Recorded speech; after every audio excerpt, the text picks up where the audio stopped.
Now to breaking news in the NSA spy case. With fugitive Edward Snowden in limbo at a Russian airport, we are joined by the journalist who broke his story, Glenn Greenwald. He's here today with new reporting on the domestic surveillance program. Glenn, thanks for joining us. And your new reporting zeroes in on one of the most explosive claims made by Snowden a few weeks back. Let's take a look.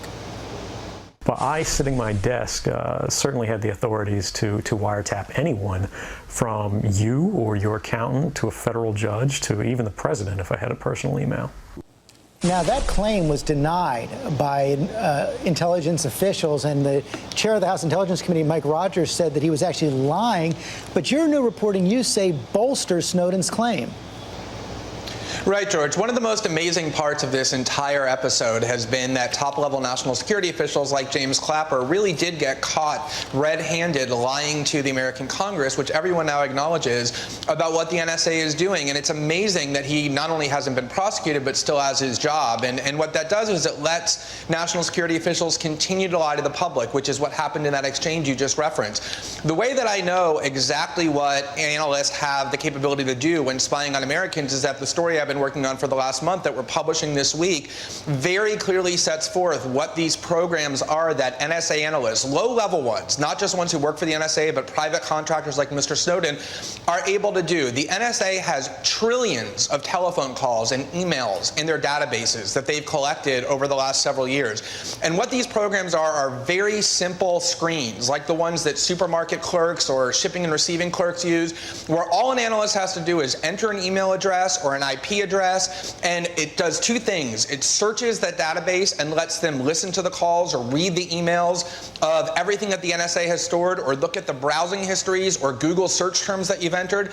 and it also alerts them to any further activity that people connected to that email address or that IP address do in the future. And it's all done with no need to go to a court, with no need to even get supervisor approval on the part of the analyst. There are legal constraints for how you can spy on Americans. You can't target them without going to the FISA court, but these systems allow analysts to listen to whatever emails they want, whatever telephone calls, browsing history, Microsoft Word documents. It's an incredibly powerful and invasive tool, exactly of the type that Mr. Snowden described. And NSA officials are going to be testifying before the Senate on Wednesday, and I defy them to deny that these programs work exactly as I just said. But do we have any evidence that this capability, pretty explosive capability, any evidence that it was used?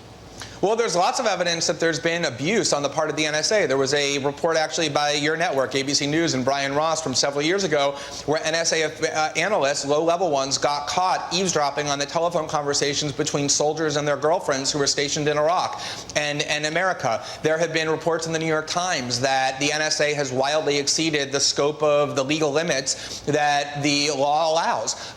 There are all sorts of admissions, including this week in a letter to Senator Wyden by James Clapper, that the NSA has exceeded even the legal authority that it acknowledges it has, and they write it off to inadvertent keystrokes or technological confusion. The real issue here is that what the NSA does is done in complete secrecy. Nobody really monitors who they're eavesdropping on, and so the question of abuse is one that the Congress ought to be investigating much more aggressively. Finally, I know you've been in some contact with Edward Snowden, and it seems like he's prepared to stay in Russia for some time. Anything new on whether that will be possible and what Russia will decide?